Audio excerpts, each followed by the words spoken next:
From Starlight Lanes at Santa Ana Casino, we're here for the title matches of today's JBT event. Both divisions at once today. The scratch division is using the Mulligan format. Nick Devlin's won 2 matches to get here to take on top seed Blaine Hurst for the title. Each bowler, Nick and Blaine, have 1 mulligan remaining. Nick chose to not use it right there as he starts double spare in the first 3 frames, while Blaine has opened up with a double. You never want to be left with a mulligan in your pocket, and as high scoring as it's been today, Nick was seriously considering mulliganing in the 3rd frame because Blaine looks like he's as locked in as he's been all day. However, Nick is now patting himself on the back as Blaine 8 counts right there. He's literally patting himself on the back as we speak. How about that? High scores again for the 2nd straight day. Bowlers killed it. Scratch did better today actually than yesterday, plus 93 cut. Nick squeezed in a plus 112 while Blaine led after 5 at plus 198. He's leading again after 8 at plus 369. Kind of a breakthrough tournament for him. First time leading in the scratch division. He came oh so close to winning the handicap for a little while. Definitely the correct move up to scratch, but still looking for that elusive first career title. Elizabeth Romero won that elusive first career JBT title just 24 hours ago after 10 years titleless bowling with us, and she's looking to win her 2nd on the weekend now, but she's got her hands full against top seed Nate Duran in an all Santa Fe battle. And Elizabeth is giving pins. Elizabeth has to win this game by 3 to tie and 4 to win against top seed Nate Duran. Devlin, an 11-time JBT champ, winning most of them up in the Pac Northwest. He's from Oregon and is going down to ASU for school. One of the highest ranked collegiate bowlers right now in the country. He got off to a white-hot start in college bowling. And, wow, completely shreds the rack, but the 7 forgets to fall. That's a 7 3/4 spin. That bottom of that pin is just about ready to hang off the deck there. My goodness. Romero has been quickly improving. Had great success in the New Mexico high school bowling program. But I'm fine. I'm casual. I'm good. Thank you, though. She beats Mariano Garcia in the semifinals, 245 to 200. Mariano beat Corey Hepner 212 to 204, and Corey blasted 306 with a 278 scratch game to beat Mateo Bergonze so far in the handicap ladder. Joey Balistreri beat Josh Demick in round 1 of the scratch ladder. Then it was Devlin over Joey, 222 to 164, and then Devlin over Angel Ortega, who could not buy a strike in that match, 247 to 178. They're all tied up through 4 frames right now in scratch. Nick working on a spare shooting in the 5th.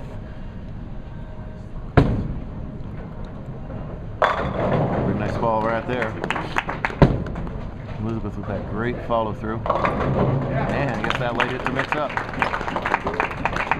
She couldn't be more color coordinated. Got the pink ball, the pink shirt.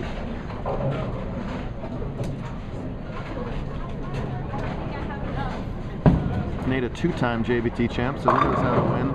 Started with an absolutely rotten game today, 159 with handicap, and has been brilliant ever since. Shots like that. A low game of 215 after that.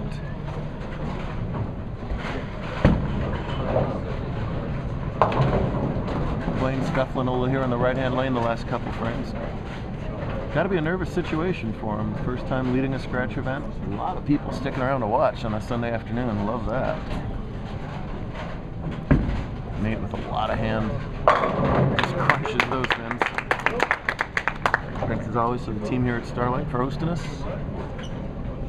Pretty nifty center up here just north of Albuquerque, and 10 in the pit for Hurst. Blaine out of Amarillo, Texas. Still a high school bowler.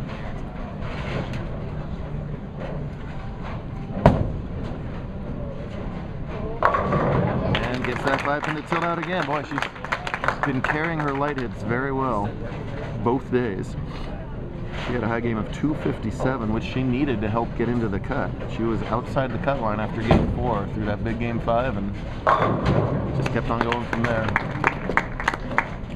when Nick gets lined in, he has one of the very best strike balls on tour. He can string for days. In fact, he strung 11 in a row earlier today and lost, as he shot 290 in the semifinals to Angel Ortega's Mulligan to 300.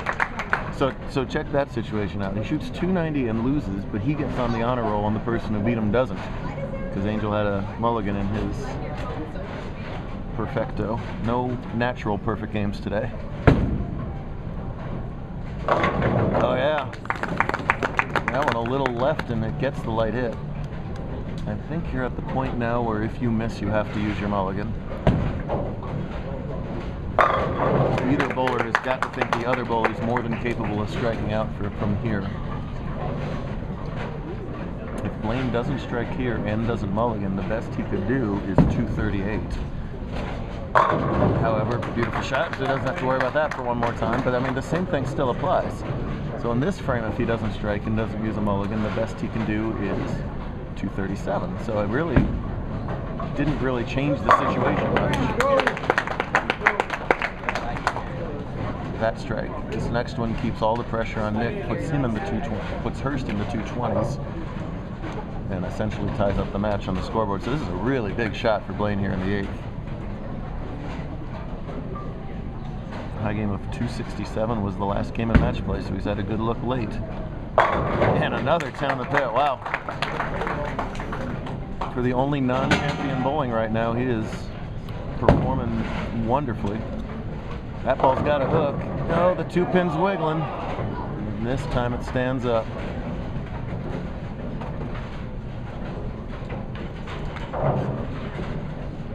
Nick just came out here hoping to sneak a top 5 inning, get a trip back here for the Invitational in May. He did that yesterday. Wow! And the messenger almost misses the 9 pin on the way across the deck. That's one of those I'd love to see an overhead shot, because I don't think it grazed that 9 pin by very much at all, but it got it. That's all that matters.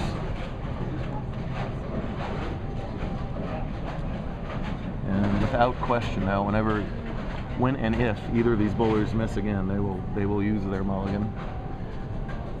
Nick will false start and re-rack. Now that's his second re-rack, which means a quarter mulligan each time. We discussed this. So Nick is now left with half a mulligan, which is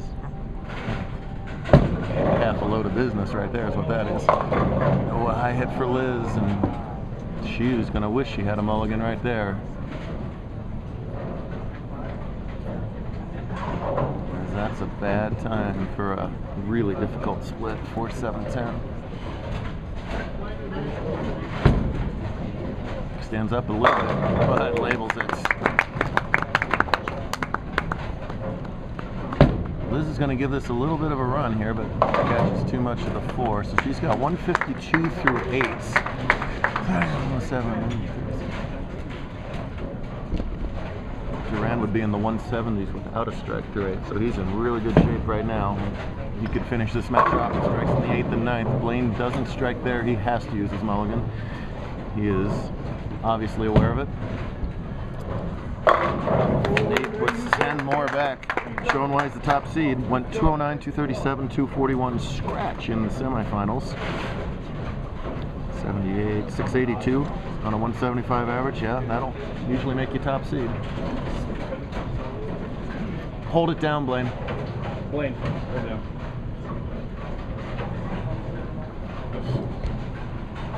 People who don't know reset buttons are going to say, why did you just tell Blaine to be quiet?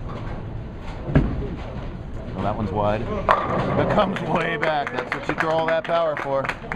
This is the difference between the low scoring days and the higher scoring days. There's all kinds of friction to the right. That brought that ball back, and Hurst gets an enormous break.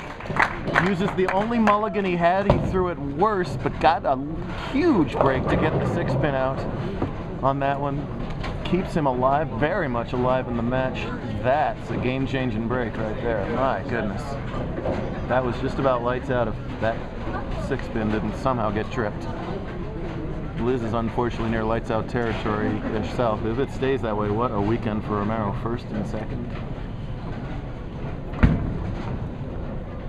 And Blaine takes full advantage. That's the first hit in the 10th. he gets 9 on the fill ball, he'll mulligan that. That's a fairly unusual situation, but he'll need to do so. He can strike out for 258. Devlin going at a 247 pace with a possible 268. Each bowler still with 1 mulligan, 11th frame for Hurst. 10 back. Give bowlers of this level of talent a couple boards to play with and they will just put on a clinic. We don't do this all the time, but when we give them a little bit of room, they can really show off in the numbers department. Easy to smile for Romero as the 10-year monkey is off her back. If she hadn't won yesterday, this would be a tougher pill to swallow. Right now, she's still all smiles. That's good to see. This is just as important a shot for Blaine. Oh, he used his mulligan already, right? Yeah, so forget that mulligan part. That's an important 8 count. So he's done at 256. Elizabeth will pout about the 7th pin. Nick has 1 mulligan left. Has to go strike 9 spare to win with a second chance somewhere. Sam to my right takes a deep breath. I'm sure Nick did the same up on the lanes. And oh, destroys that 10 pin. Something was going to lean into it, and the messenger said, "Don't worry, I'll take care of it myself." Nick's going to take a re-rack here, which would be 3/4 of his mulligan, still leaving the mulligan, and Duran's got a victory lap going. What a win for Nathaniel. Every week we see bowlers come out with a rotten first game and just give up. They don't put their full mental and physical energy into it, which is just obviously easy for us to say, but a silly thing to do. With only 1 game out of an 8-game tournament, Nate did nothing of the sort, and he's a champ. Again, this is to win it. It's a win.